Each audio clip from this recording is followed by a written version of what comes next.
Hei hei! Kerropa kuka olet ja mistä?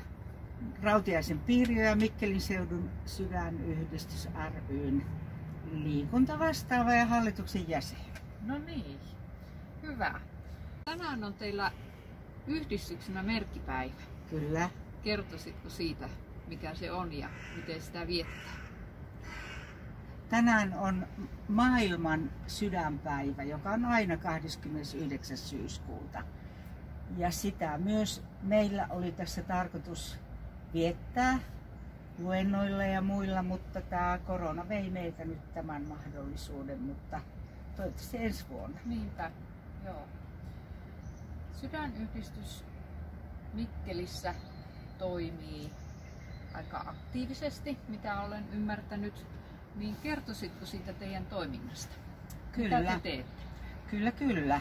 No sen verran historiaa, että tämähän yhdistys aloitettiin jo vuonna 1970 edistämään Mikkelin seudun sydänterveyttä.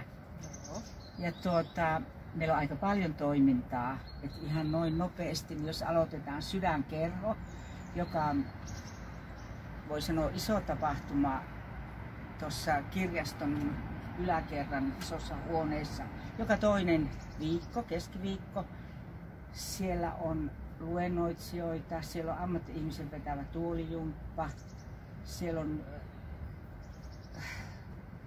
laulua, kahvittelua, monenlaista toimintaa ja siellä yleensä on erittäin hyvä osanotto, että semmoinen 7-80 osanottajaa. Jopa kyllä. Joo. Suosittu kerho. No niin. Ja Hirvensalmella on myös sydänkerho, että mainittakoon se, jossa sitten jumpataan. Just. Ja mitä muita toimintoja voisit kertoa teillä sydänyhdistyksessä olevan? Liikunta on hyvin tärkeä asia meillä ja liikuntaryhmiä on perustettu. Mainittakoon Naisvuorella vesijumpparyhmä, joka on ammattiohjaajan vetämä aina joka perjantai. Sitten kuntosaliryhmä, joka on valitettavasti nyt koronan vuoksi tauolla. Ja sitten on tämä Esterin ihana kävelykerho maanantaisin. Kello 10 kokoonnumme tässä Esterin pihassa ja semmoinen 10 miinus plus on porukalla tai tulee paikalle ja suosittu sekin. Joo. Teillä on tämmöistä liikuntapainotteista, mutta onko jotain muuta, mistä voisit kertoa?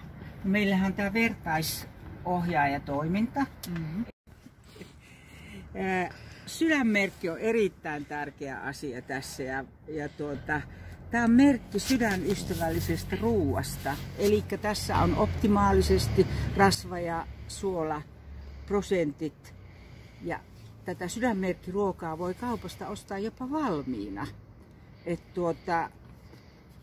Ruoka-annoksia, kuka ei halua itse laittaa ruokaa, niin siellä etsii näitä sydänmerkkejä, niin siitä löytyy helppo ottaa hyllystä sydänmerkkipaketti. Oli se sitten mitä tahansa. Se on takuulla hyvää ja luotettavaa ravintoa. Paljon teillä tällä hetkellä on jäseniä? 500, noin 500. Se on hyvä määrä. Kaiken kaikkiaan, joo. Niin just, joo. Miten teillä näyttäytyy sitten tämä yhdistyksen toiminta tuolla somessa? No totta kai. Meillä on yhdistyksen Facebook-sivu, jota päivitetään, kun on jotain kerrottavaa. Ja sitten meillä on myös sydänyhdistyksen kotisivut. Sama juttu päivitetään, siellä kerrotaan kaikki tärkeät menot ja tärkeät asiat.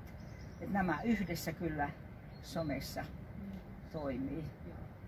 No jos oletetaan, että minä haluaisin liittyä teidän toimintaan mukaan, niin kuinka se tapahtuisi? Minä sanoisin, että lämpimästi tervetuloa. Meille otetaan vastaan kaikki halukkaat, jotka on kiinnostuneita sydäntoiminnasta.